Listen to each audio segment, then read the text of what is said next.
नमस्कार आप सभी को। और आज का ये वीडियो भी एक तरीके से एजुकेशनल वीडियो है और आप सभी लोगों के लिए बहुत काम का वीडियो है कि कैसे राशियों के तत्वों का जो एक एलिमेंट होता है वो हमारी लाइफ में कितना इम्पॉर्टेंट होता है और ज्योतिष शास्त्र के अंदर इसमें प्रिडिक्शंस में ये कितना ज़्यादा काम आता है किसी की भी डे टू डे लाइफ को भी प्रिडिक्ट करने के लिए या उसके थॉट प्रोसेस को समझने के लिए या वो इंसान किस दिशा में ज़्यादा जाता है, कैसा वो सोचता है, उसका एनवायरनमेंट आजू बाजू में कैसा है, ये जो राशियों के जो तत्व होते हैं ये बहुत अच्छी तरीके से दिखाते हैं। आज भी मैं इस वीडियो के अंदर सिर्फ जो है वो वाटरी साइंस जो भी है कैंसर, स्कॉर्पियो और पाइसिस मतलब कर्क राशि, वृश्चिक राशि और मीन राशि में बैठे ग्रहों की क्या ऊर्जाएं होती हैं और ये किस तरीके से काम करती हैं। यहाँ पे मैं कुछ प्रैक्टिकल चार्ट्स जो मैंने रिसेंटली अभी कंसल्टेंसी करी हूँ चार्ट के ऊपर और कैसे वो इंसान काम कर रहा है और कैसे उसकी लाइफ काम कर रही है, आपको बहुत मतलब इसमें इंफॉर्मेशन मिलेगी इस वीडियो में और काफ़ी सारी चीज़ें आपको सीखने को मिलेगी, जानने को मिलेगी। और यहाँ पे मैं एंड में कुछ रेमेडीज़ के ऊपर भी बात करूँगी। अगर ये राशियाँ मैलेफिक इम्पैक्ट में है तो कैसे हम कुछ बहुत ही स्ट्रॉन्ग और प्रैक्टिकल रेमेडीज़ करके इन तत्वों को बैलेंस कर सकते हैं। तो चलिए वीडियो की शुरुआत करते हैं। तो यहाँ पे आज मैं एक चार्ट बनाऊंगी और चार्ट में यहाँ पे 2-3 अलग अलग तरीके के बनाऊंगी और सारा डिस्कस जो हम करेंगे वो हम जल तत्व की राशियों के ऊपर ही करेंगे, मतलब कर्क राशि, वृश्चिक और मीन राशि। ठीक है, तो यहाँ पे एक किसी का चार्ट मेरे पास में आया था और उनका जो था ये 7 नंबर का लगन था, तो 8 नंबर उनका जो है वृश्चिक राशि, जल तत्व की राशि, दूसरे भाव में, धन भाव में और कुटुंब के भाव में फॉल हो रही थी। ठीक है, बाकी जो ग्रह थे मैं उसके ऊपर डिस्कस नहीं कर रही क्योंकि आज का जो हमारा मोटिव है वो पूरी तरीके से जल तत्व की राशियों के ऊपर है और यहाँ पे हम छोटी छोटी चीजें ही समझेंगे, जानेंगे, डेली यूज की जो भी हमारी चीजें होती हैं। ठीक है, तो यहाँ पे उनका मून जो है वो बैठा हुआ था चंद्रमा।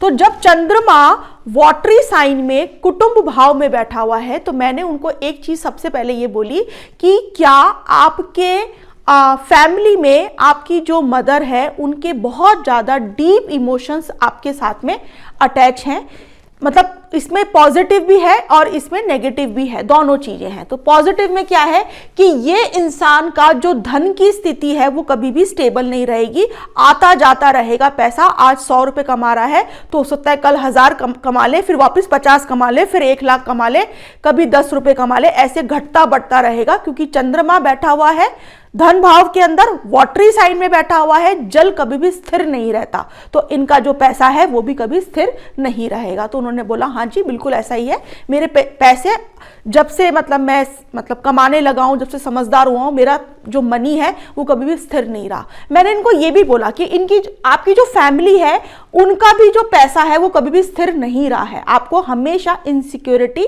आपको या आपकी फैमिली को रही है क्योंकि वृश्चिक राशि एक्सट्रीम की राशि है, इनसिक्योरिटीज को ये दिखाती है। तो स्कॉर्पियो साइन जहां पर भी फॉल होता है चार्ट के अंदर उस भाव से रिलेटेड चीजों के लिए इंसान को इनसिक्योरिटी रहती है, फियर रहता है, भय रहता है, डर रहता है और ये साइकोलॉजिकल ज्यादा होता है क्योंकि जल तत्व की राशियां आपके साइकोलॉजिकल माइंड पे ज्यादा काम करती है बजाय कि फिजिकल चीजों के ऊपर। ठीक है, तो बोला कि हाँ बिल्कुल।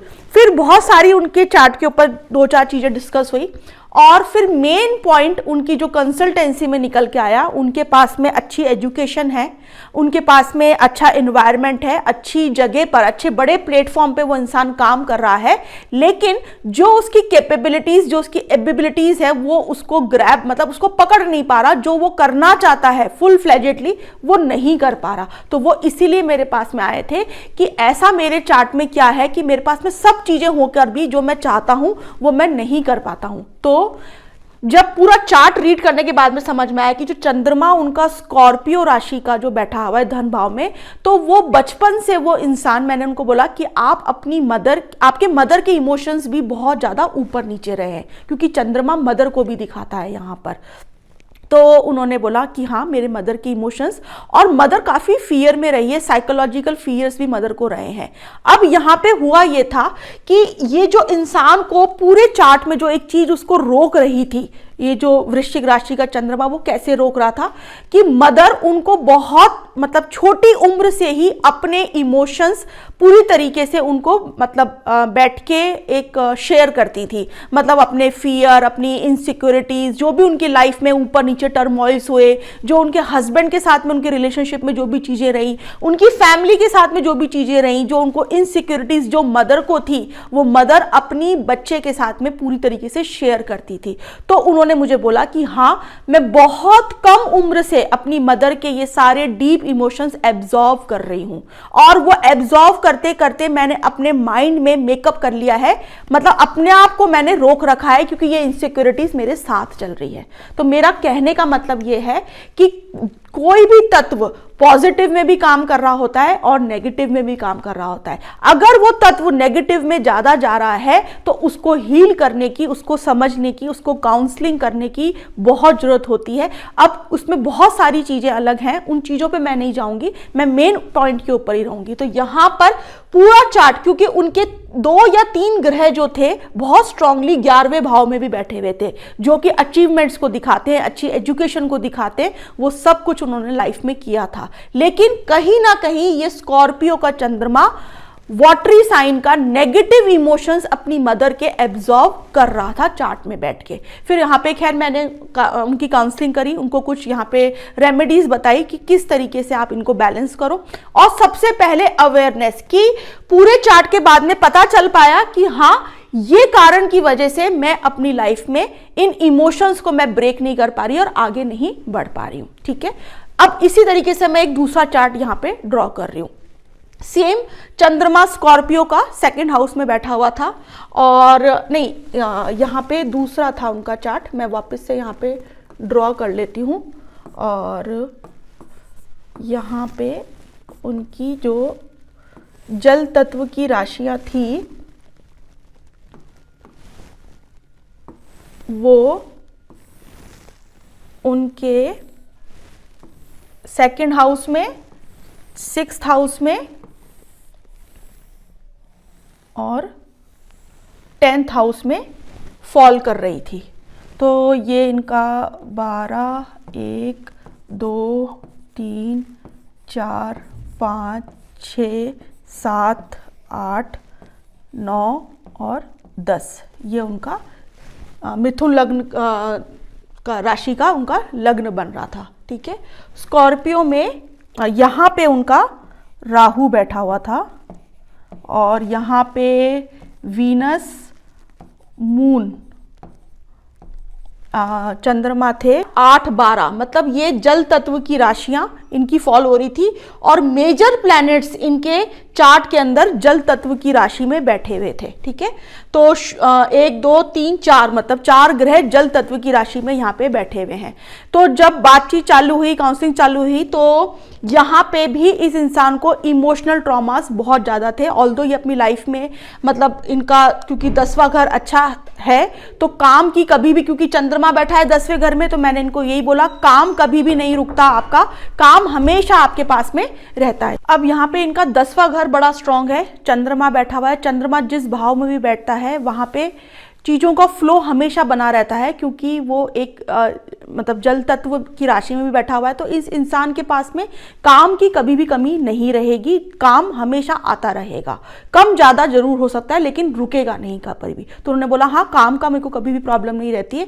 और फिर दूसरी चीज़, शुक्र भी बैठा हुआ है, तो जहाँ पर भी ये काम कर रहे हैं, जो इनका वर्क प्लेस है, वहाँ पर फीमेल एनर्जी बहुत ज़्यादा है। फीमेल एनर्जी का इनको इमोशनल सपोर्ट भी मिलता रहता है। इन्होंने बोला बिल्कुल, मुझे फीमेल्स बहुत ज़्यादा पैम्पर करती हैं और मेरे इमोशंस को भी वो सुनती हैं, ये भी बिल्कुल ठीक है। अब ये पॉजिटिविटी हो गई यहाँ पर। ठीक है, अब नेगेटिव क्या था यहाँ पर, ये था, इन्होंने बोला मेरे को कि मेरे को सबसे ज़्यादा जो परेशानी रहती है मेरी लाइफ में वो ये रहती है क्योंकि मेरे को ड्रीम्स बहुत आते हैं और नेगेटिव ड्रीम्स आते हैं मेरे को, और वो सच भी हो जाते हैं। कि अभी रिसेंटली मेरे को ड्रीम आया कि मेरे ब्रदर को कुछ परेशानी हुई और उनकी डेथ हो गई। ऐसे मेरे साथ में 3 बार हो चुका है, 3 रिलेटिव्स के साथ में मेरे को ये ड्रीम्स आए और वो एक तरीके से सच हो गए। अब यहाँ पे क्या है? वही जल तत्व की राशियां जो मैं बता रही हूं। जल तत्व की राशियां हमारे ड्रीम्स को दिखाती है, हमारे विजन को दिखाती है। ड्रीम्स में जो हमको विजन्स आते हैं वो भी जल तत्व की राशियों में पावर है। हमारे इंट्यूशन की पावर है, हमारी साइकिक पावर्स है। तो जल के पास में पूरी मेमोरीज हैं, ठीक है। अब यहाँ पे जल तत्व की राशि में छठा घर जो है हमारे रिलेटिव्स को भी दिखाता है। यहाँ पे स्कॉर्पियो राशि फॉल हो रही है। स्कॉर्पियो राशि एक्सट्रीम की राशि है, बहुत ज्यादा उतार चढ़ाव, ट्रांसफॉर्मेशन कुछ भी हो सकता है, प्लस मतलब पॉजिटिव में भी या नेगेटिव में भी। अब यहाँ पे राहु जैसा मैलेफिक प्लैनेट स्कॉर्पियो राशि के छठे घर में बैठा हुआ है। तो इस इंसान को ड्रीम्स आ रहे हैं, कैसे? डेथ के, क्योंकि आठवीं जो राशि है वो डेथ की भी है, ट्रांसफॉर्मेशन की भी है और डेथ को दिखाती है। तो यहाँ पे राहु, अब क्यों ऐसा ज्यादा हो गया है इनके साथ में ये चीजें? अब आप देखिए त्रिकोण का संबंध भी बन रहा है राहु का और चंद्रमा का, ठीक है। तो राहु और चंद्रमा एक तरीके से ग्रहण दोष हो गया। यहाँ पे माइंड के ऊपर एफ्लिक्शन है, किसका? राहु का। यहां पर इंसान भय में रहेगा, उसको बहुत ज्यादा डरावने सपने आ सकते हैं, उसको भय अंदर मन में उसको खाता रहेगा। पुराने इमोशंस, पास्ट लाइफ के कुछ ना कुछ ट्रॉमा उसकी लाइफ में हुआ है, जो इस लाइफ में भी वो इंसान अपने साथ लेकर आया है, कैरी फॉरवर्ड हुआ है इसके साथ में, ठीक है। अब यहाँ पे चंद्रमा का और राहु की डिग्री भी बहुत क्लोज थी। मतलब चंद्रमा शायद 10 डिग्री का था और राहु 13 डिग्री का और 12 डिग्री का ही कुछ बैठा हुआ था। तो कंजंक्शन क्लोज होने के कारण एफ्लिक्शन बहुत ज्यादा राहु का बढ़ गया था। तो मन में हमेशा एक भय, किसी की डेथ नहीं हो जाए, किसी के साथ में कुछ बुरा नहीं हो जाए।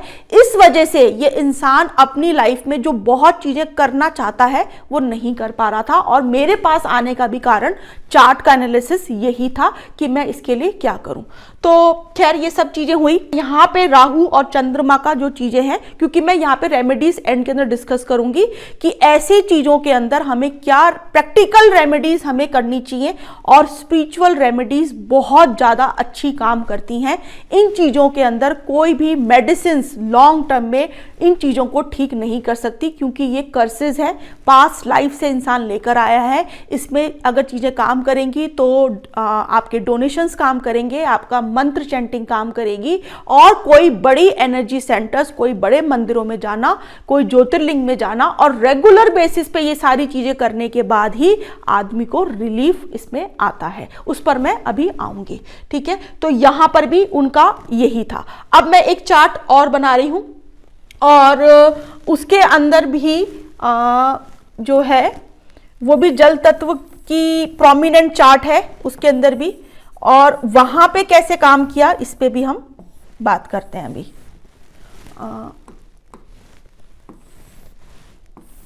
उनके चौथे भाव में पाइसिस राशि फॉल हो रही थी, 4th हाउस के अंदर, जो कि कंफर्ट का है, सुकून का है, मदर का है और आपके मेंटल पीस का है। तो 12 नंबर यहां पे फॉल हो रहा था। तो 12, 1, 2, 3, 4, 5, 6, 7, 8, 9, 10, 11, ठीक है।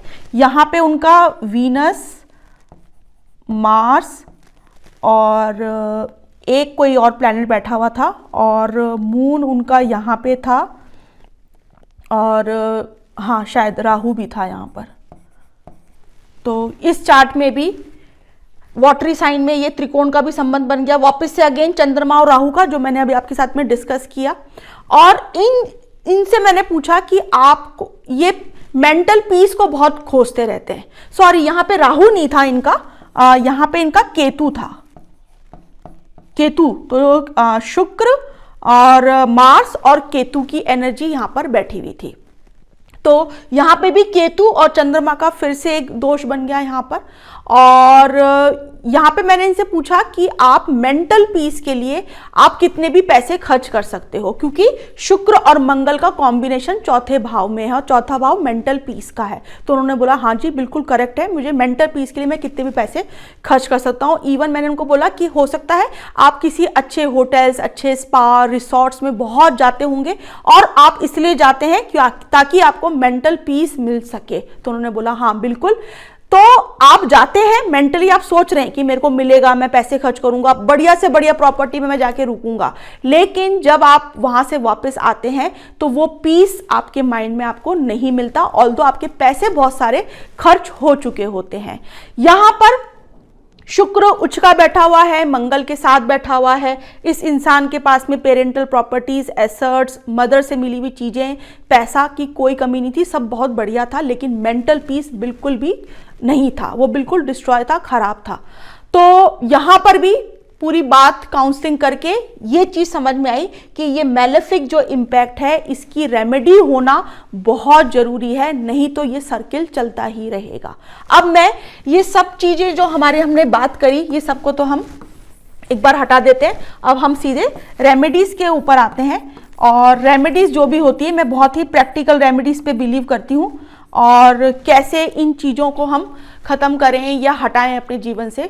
तो इन तीनों चार्ट के अंदर मैंने तीनों को एक सिमिलर जैसी ही चीज़ें रेमेडीज में बताई थी। मैंने सबसे पहले इनको ये बोला था कि वाटर साइन है तो आपके इमोशंस, आपके मेमोरीज हैं, तो उसको, क्योंकि नेगेटिव थॉट्स बहुत आ रहे हैं, कहीं ना कहीं भय मन के अंदर है, तो मंत्र चैंटिंग आपके लिए सबसे बेस्ट चीज़ है। आपको डेली गायत्री मंत्र करना या दुर्गा मंत्र करना आपके लिए बहुत ज़रूरी है, जितने भी कर सकते हैं। एक माला से स्टार्ट करो, उसको 2 करो, 3 करो, इसको थोड़ा थोड़ा सा बढ़ाओ, एलिवेट करो इन चीज़ों को। तो पहली चीज़ तो ये थी। दूसरी चीज़, चंद्रमा के जो भी दोष होते हैं, जो भी मन के दोष हैं, उसमें सबसे बेस्ट जो ज्योतिर्लिंग है वो है सोमनाथ, क्योंकि चंद्र देवता ने खुद ने अपने वहाँ पे दोष जो थे, मैलेफिक इम्पैक्ट, वो खुद ने तपस्या करके और सब चीज़ों को ठीक किया था। तो बहुत ही पावरफुल एनर्जी सेंटर से चंद्र के जो भी दोष हैं, चाहे चंद्र राहु का हो, चंद्र राहु में इंसान को बहुत भय रहता है।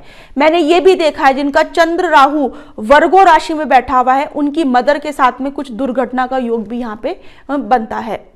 तो खैर उस पर भी मैं एक वीडियो बनाऊंगी इन चीज़ों के ऊपर भी। तो सोमनाथ हो गए ज्योतिर्लिंग का, और वहां पे रेगुलर नहीं, एक बार जाने से कुछ नहीं होगा, आपको जल्दी जल्दी जाना पड़ेगा शुरुआत में। आप हर साल जाइए 3-4 साल तक, फिर उसके बाद में लिक्विड कोई भी ना चीज़ों का अमावस्या और पूर्णिमा पे दान करना, गरीबों को खिलाना, मतलब नेचर आपसे लेगी, आप खुद जाके ग्रैटिट्यूड के साथ में चीज़ों को दे दें तो ज़्यादा अच्छा रहेगा। ये सब चीज़ें करने के बाद में आपको एक मानसिक शांति मिलती है, एक अंदर से एक सुकून मिलता है, और धीरे धीरे ये जो मैलेफिक इम्पैक्ट है ये कहीं सप्रेस होते हैं आपकी लाइफ में। और अगर ये चीज़ें ट्रीट नहीं करी गई, आप हो सकता है बहुत अच्छे आपने एजुकेशन ली हो, आप बहुत अच्छा जॉब में भी कर रहे हो, लेकिन जो एक आंतरिक एक जो पीस होता है, जो खुशी होती है, वो आप हमेशा अपनी लाइफ से कहीं ना कहीं मिसिंग पाते हैं, और कहीं ना कहीं और रिलेशनशिप में भी ये इन नेगेटिव चीज़ों का इम्पैक्ट पूरी लाइफ बना रहता है। तो यहाँ पे सबसे पहले डोनेशंस, लिक्विड चीज़ों का, अमावस्या पूर्णिमा सबसे इंपॉर्टेंट है मून के लिए, फिर आपका मंत्र चैंटिंग हो गई, फिर आपका सोमनाथ मंदिर के रेगुलर विजिट्स थोड़े जल्दी जल्दी एक समय तक, फिर चाहे आप हो सके तो उसको कम कर सकते हैं। तो ये पूरा वीडियो मेरा इस पे था। धन्यवाद आप सभी को।